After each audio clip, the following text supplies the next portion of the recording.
Hello दोस्तों, आप सभी का मेरे YouTube channel GK comma math by SK में स्वागत है। आज हम तुगलक वंश के बारे में पढ़ेंगे। हमेशा ही इससे प्रश्न जो है बीपीएससी, बिहार दरोगा, जितने भी पीसीएस हैं, एसएससी, बैंकिंग, रेलवे सभी में पूछे जाते हैं। गयासुद्दीन तुगलक, इससे पहले हमने खिलजी वंश के बारे में पढ़ाया था। तो खिलजी वंश के शासक समाप्त हुए, उसके बाद खुसरो खां ने अधिकार कर लिया था दिल्ली की गद्दी पर। तो इस खुसरो खां को गयासुद्दीन तुगलक ने हराकर दिल्ली की गद्दी प्राप्त किया था। जब खुसरो खां को इसने हराया था, उस समय इसका नाम गाजी मलिक या तुगलक गाजी था। यह याद रखिएगा, जब खुसरो खां को इसने हराया था तो इसका नाम गयासुद्दीन तुगलक का नाम जो है गाजी मलिक तथा तुगलक गाजी था। हमेशा प्रश्न में पूछता है। बाद में जब वह गद्दी पर बैठा तब उसने गयासुद्दीन तुगलक की उपाधि लेकर वह गद्दी पर बैठा। हमेशा ही ये तीनों नाम एग्जाम में पूछे जाते हैं, खासकर बीपीएससी में हमेशा पूछा जाता है, बिहार दरोगा में हमेशा पूछा जाता है, यूपी पीसीएस में भी पूछा जाता है कि जब खुसरो खां को गयासुद्दीन तुगलक हराया था उस समय उसका नाम क्या था, तो गाजी मलिक था या तुगलक गाजी भी कहा जाता था। अमीरों की भूमि को लौटा दिया।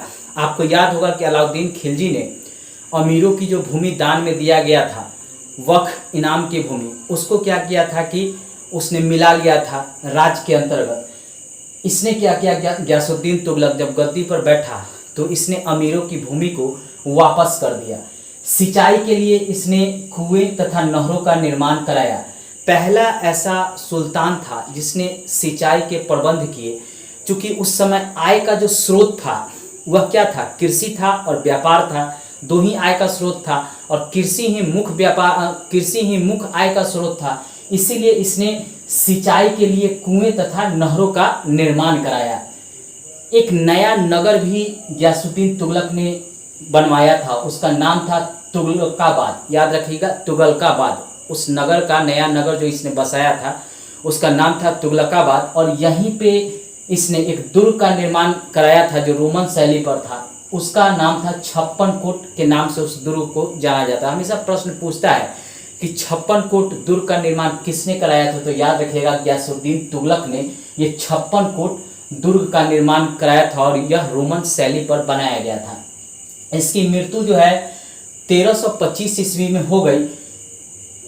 जूना खां द्वारा एक लकड़ी का महल बनवाया गया था। महल में ही एक दरवाज़ा था, उसी दरवाजे के गिरने के कारण उसमें दबकर गयासुद्दीन तुगलक की मृत्यु हो गई थी। और यह बंगाल अभियान से गयासुद्दीन तुगलक लौटा था और इसी का अभिवादन करने के लिए जो ये जूना खां है, इसने क्या किया था कि लकड़ी का महल का निर्माण कराया था और इसी के दरवाजे के गिरने से इसकी मृत्यु हो गई थी। किसकी? गयासुद्दीन तुगलक की। हमेशा प्रश्न पूछता है कि गयासुद्दीन तुगलक की मृत्यु कैसे हुई थी, तो इसको याद रखिएगा। अगला शासक जो है मोहम्मद बिन तुगलक बना। 1325 से लेकर 1351 ईस्वी तक इसने शासन किया।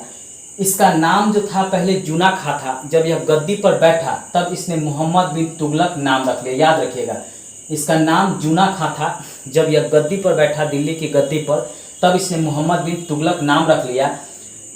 स्वप्नशील, पागल और रक्त पिपासु इसे कहा जाता था। स्वप्नशील इसलिए कहा जाता था कि अगर इसके मन में कोई योजना आता था तो तुरंत यह लागू कर देता था। और पागल इसलिए कहा जाता था कि इसने दिल्ली से अपनी राजधानी दौलताबाद किया तो उस समय हजारों लोगों की मृत्यु रास्ते में ही हो गई। कहा जाता है कि एक बुजुर्ग को रस्सी से बांधकर दौलताबाद दिल्ली से ले जाया गया, क्योंकि उसने कहा कि मैं दिल्ली से नहीं जाऊंगा, इसीलिए उसे दंड के रूप में इसे दिया गया था। इसीलिए इसकी जो प्रजा थी, दिल्ली की प्रजा, इसको पागल कहता था, क्योंकि दिल्ली को इसने उजाड़ बना दिया था। और दौलताबाद इसने क्यों ले गया था, इसका भी कारण था कि देवगिरी, उस समय जो है देवगिरी में काफ़ी जो है इसके खिलाफ जो है सल्तनत के खिलाफ अभियान हो रहे थे। इसको दबाने के लिए यह क्या किया कि अपनी राजधानी जो है दिल्ली से देवगिरी ले गया और देवगिरी का ही नया नाम इसने दौलताबाद रखा। हमेशा प्रश्न पूछता है कि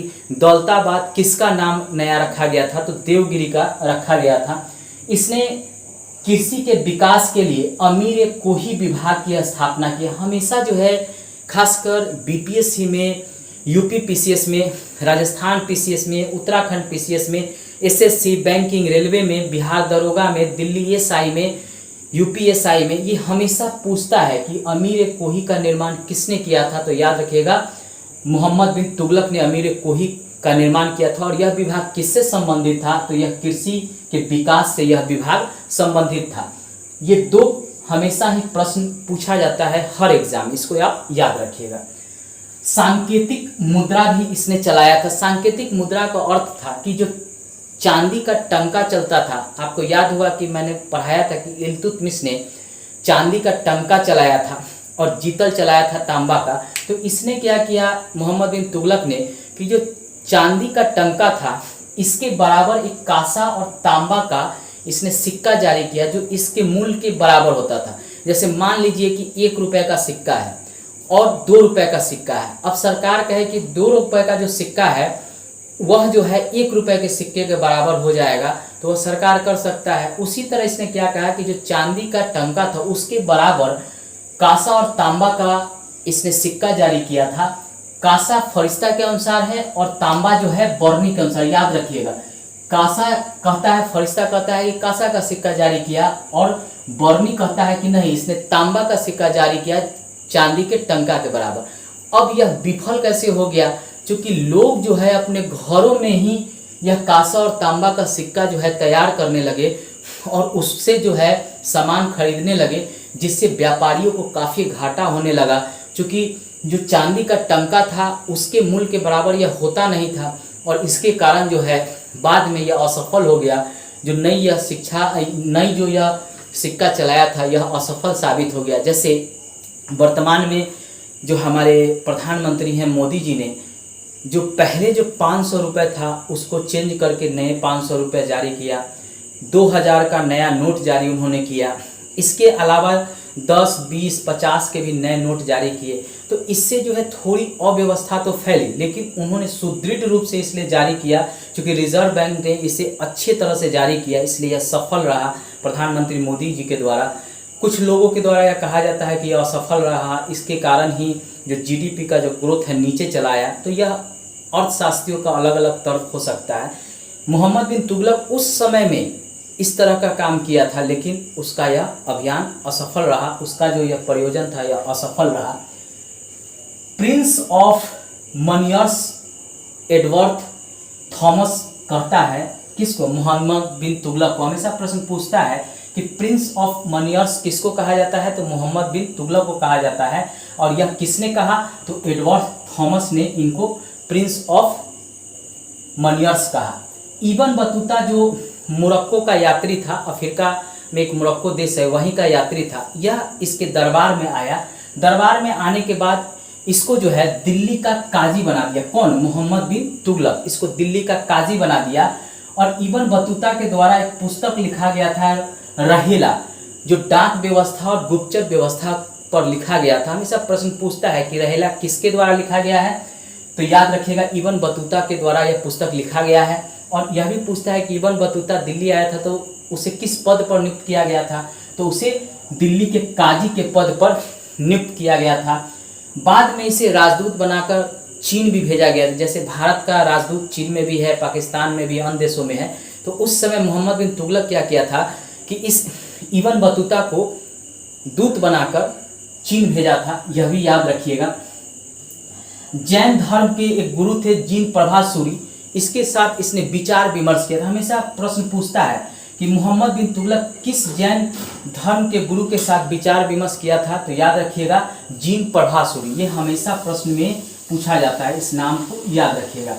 1336 ईस्वी में इसकी के समय हरिहर और बुक्का दो भाई थे जिन्होंने विजयनगर की स्थापना किया था। ये दिल्ली सल्तनत है, यहाँ पे दिल्ली है और यहाँ पे विजयनगर था, यहाँ पे विजयनगर है। यहाँ से जो है यहाँ तक जो है पूरा ये जो एरिया है ये सब दिल्ली सल्तनत के अंतर्गत था। तो बाद में जब यह इसकी सत्ता कमज़ोर होने लगी तो यहीं पर हरिहर और बुक्का दो भाई थे, उन्होंने 1336 में विजयनगर साम्राज्य की स्थापना किया। विजयनगर साम्राज्य के बारे में हम पिछले वीडियो में पढ़ा चुके हैं, आप उस वीडियो को अगर नहीं देखें तो मेरे प्लेलिस्ट पर जाकर उसको देख सकते हैं। 1336 में हरिहर बुक्का ने विजयनगर साम्राज्य की स्थापना की और 1347 में अलाउद्दीन बहमान शाह ने बहमनी राज्य की स्थापना की। यहीं पे बगल में बहमनी राज था, इधर था विजयनगर और इधर था बहमनी। दोनों जो है मोहम्मद बिन तुगलक के समय ही स्वतंत्र हुआ और जहां विजयनगर साम्राज्य की स्थापना हरिहर बुक्का ने किया 1336 ईस्वी में, वहीं 1347 ईस्वी में बहमनी राज्य की जो स्थापना है वह अलाउद्दीन बहमान शाह ने कर दिया। अजमेर में शेख मोइनुद्दीन चिश्ती, अजमेर में शेख मोइनुद्दीन चिश्ती के दरगाह, बहराइच में सलार मसूद गाजी का मकबरा का निर्माण कराया था। यह भी याद रखिएगा, हमेशा पूछता है कि अजमेर में किस मकबरा का निर्माण कराया, बहराइच में किस मकबरे का निर्माण कराया। खासकर जो अजमेर में यह जो मकबरा का निर्माण कराया गया है शेख मोइनुद्दीन चिश्ती, अभी भी राजस्थान में आप जो है हिंदू और मुस्लिम हर धर्म के लोग वहाँ पर जो है चादर चढ़ाते हैं। उस समय यह मकबरा जो है मोहम्मद बिन तुगलक के द्वारा निर्माण कराया गया था। 1351 ईस्वी में सिंध जाते समय थट्टा में इसकी मृत्यु हो गई थी। हमेशा पूछता है कि कहाँ इसकी मृत्यु हो गई, तो याद रखिएगा 1391 ईस्वी में सिंध जाते समय थट्टा में इसकी मृत्यु हो गई थी। शेख निजामुद्दीन औलिया के मकबरे पर यह गया था। हमेशा पूछता है कि कौन ऐसा पहला सुल्तान था जो किसी के मकबरे पर गया था, तो शेख निजामुद्दीन औलिया के मकबरे पर मोहम्मद बिन तुगलक गया था। फिरोज तुगलक, यह 1351 में जब मोहम्मद बिन तुगलक की मृत्यु थट्टा में हो गई तो वहीं पर यह गद्दी पर बैठा। बाद में यह अपना पुनः राज्याभिषेक जो है दिल्ली में कराया, यानी यह 2 बार अपना राज्याभिषेक कराया। एक बार तो इसका थट्टा में ही हुआ, दूसरा दिल्ली में हुआ। 24 कष्टदायक कर को इसने समाप्त कर दिया। हमेशा प्रश्न पूछता है कि किसने 24 कष्टदायक कर को समाप्त कर दिया, तो फिरोज तुगलक ने 24 कष्टदायक कर को समाप्त कर दिया। 4 कर ही इसने रखा, खराज जो लगान होता था, खम्स युद्ध में लूटा गया धन होता था, जैसे किसी के क्षेत्र पर अगर हमला किया गया है, किसी दूसरे राज्य पर हमला किया गया है और वहाँ से जो धन प्राप्त किया जाता था उसको कहा जाता था खम्स। उसमें जो था सैनिकों का भी हिस्सा होता था और सुल्तान का भी हिस्सा होता था। जजिया और जकात, ये 4 कर ही इसने निर्धारित किए। ब्राह्मणों पर भी इसने जजिया लगाया, पहला सुल्तान था जिसने ब्राह्मणों पर भी जजिया लगाया। इसका कारण था कि यह कहा जाता है कि फिरोज तुगलक एक हिंदू ब्राह्मण महिला के गर्भ से उत्पन्न हुआ था। मुस्लिम प्रजा का सहयोग प्राप्त करने के लिए इसने ब्राह्मणों पर यह जजिया कर लगाया था, ऐसा कुछ इतिहासकारों का मानना है। अलग अलग इतिहासकारों का अपना मत है। सिंचाई कर भी इसने लगाया, जो उपज का 1/10 भाग होता था। हमेशा याद रखिएगा, सिंचाई कर उपज का 1/10 भाग होता था।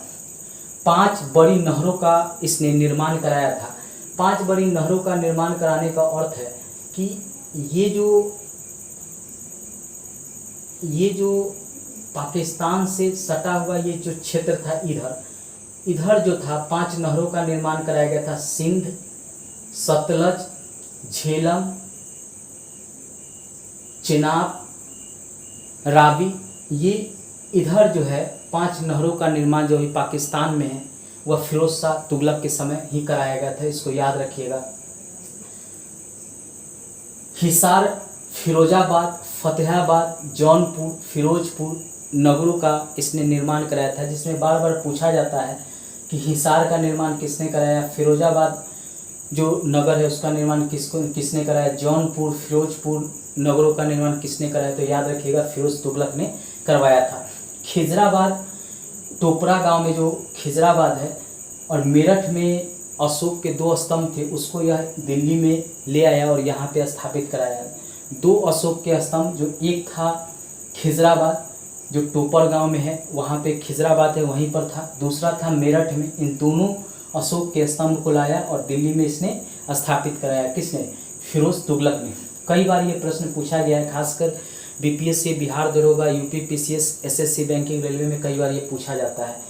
अनाथ महिलाओं, विधवाओं और लड़कियों के लिए इसने दीवान एक खैरात विभाग की स्थापना किया? हमेशा पूछा जाता है कि दीवान खैरात विभाग की स्थापना किस लिए किया गया था? तो जो अनाथ महिलाएं थी, विधवाएं थी, लड़की थी, उनके लिए किया गया था। जो लड़की थी उनका विवाह कराया जाता था मुफ्त में, यह काम इनके द्वारा किया जाता था। दासों की देखभाल के लिए दीवान बंदगाह की स्थापना किया गया। कहा जाता है कि फिरोज शाह तुगलक के समय काफ़ी संख्या में दास रखे गए थे, तो इनके लिए दीवान बंदगाह का स्थापना किया गया था, इनकी देखभाल के लिए, दासों की देखभाल के लिए।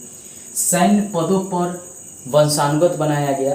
पहले सैन्य पद जो है वंशानुगत नहीं था, लेकिन इसके समय में सैन्य पद को वंशानुगत बनाया गया। आत्मकथा इसने लिखा, अपने ऊपर एक बुक लिखा था, फतुहात फिरोज शाही।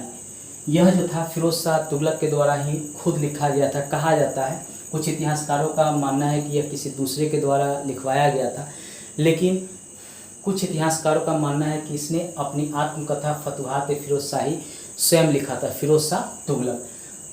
इसने संरक्षण दिया था जियाउद्दीन बर्नी को और शम्स सिराज अफीक को, दोनों को इसने संरक्षण दिया था। प्रश्न पूछता है कि किस इतिहासकार को इसने संरक्षण दिया था? तो याद रखिएगा, जियाउद्दीन बर्नी और शम्स सिराज अफीक को इसने संरक्षण दिया था। और बिक सिक्के इसने चलवाए थे। चांदी एवं तांबे के ये मिश्रित सिक्के थे। चांदी एवं तांबे दोनों को मिलाकर अर्ध और बिक सिक्के बनाए जाते थे।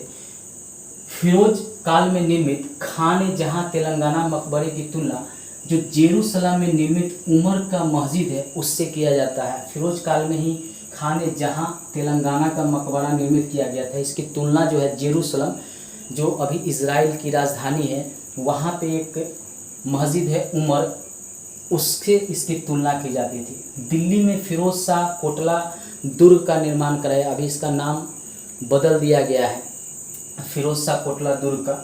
उसे हमने करंट में पढ़ाया है, आप मेरे करंट के वीडियो को जाकर देखेंगे तो वहाँ मिल जाएगा। मृत्यु जो है 1388 ईस्वी में फिरोज शाह तुगलक की हो गई। उसके बाद नसीरुद्दीन महमूद तुगलक बना। इसका शासन जो है दिल्ली से पालन तक ही रहा, क्योंकि बाकी जो क्षेत्र था दिल्ली सल्तनत के समय, उस पर जो है ये सारे क्षेत्र पर जो है अधिकार जो है छोटे छोटे जो है नवाब कर लिए, छोटे छोटे राज उभर के आए।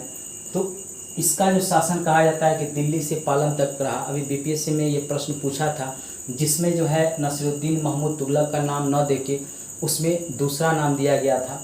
तो याद रखिएगा, दिल्ली से पालन तक ही शासन रहा किसका? नसीरुद्दीन महमूद तुगलक का। इसके समय में 1398 ईस्वी में तैमूर लंग ने आक्रमण किया। हमेशा पूछता है कि तैमूर लंग ने किसके समय आक्रमण किया था? तो नसीरुद्दीन महमूद तुगलक के समय आक्रमण किया था। इसके समय में ही एक हिजरा जो है मलिक सरवर, इसने जौनपुर पर अधिकार कर लिया और स्वतंत्र राज्य घोषित कर दिया, और एक उपाधि लिया था मलिकू सर्क पूर्वाधिपति। हमेशा प्रश्न पूछता है मलिकू सर्क की उपाधि किसने लिया था? तो याद रखिएगा, एक हिजरा था मलिक सरवर, इसने लिया था। इसने जौनपुर पर अधिकार किया और इसको स्वतंत्र राज्य घोषित किया। बार बार ये प्रश्न जो है पूछा जाता है। दोस्तों, नेक्स्ट वीडियो में हम सैयद वंश, लोदी वंश के बारे में पढ़ेंगे, उस वीडियो को भी ज़रूर देखिएगा। लास्ट में इतना ही कहेंगे कि अगर मेरा वीडियो अच्छा लग रहा हो तो मेरे चैनल को सब्सक्राइब और घंटी जरूर दबा लीजिए। दोस्तों को भी शेयर कीजिए, फेसबुक, व्हाट्सअप, इंस्टाग्राम पर भी इसे शेयर कीजिएगा। बीपीएससी का फॉर्म आ गया है, बिहार दरोगा का भी फॉर्म भरा चुका है। आप दोनों की तैयारी अच्छे ढंग से कीजिए। मेरे वीडियो से अगर जीएस सेक्शन से प्रश्न आएंगे तो मेरे वीडियो से ज़रूर आएंगे, चाहे वह करंट से होगा, बिहार स्पेशल से होगा, हिस्ट्री, ज्योग्राफी, पॉलिटी या साइंस, जो भी मैं वीडियो अभी बना रहा हूँ उससे ज़रूर उसमें प्रश्न आएंगे। मेरे वीडियो को ज़रूर देखिए। प्लेलिस्ट पर जाकर मेरे सारे वीडियो को देख सकते हैं। धन्यवाद दोस्तों।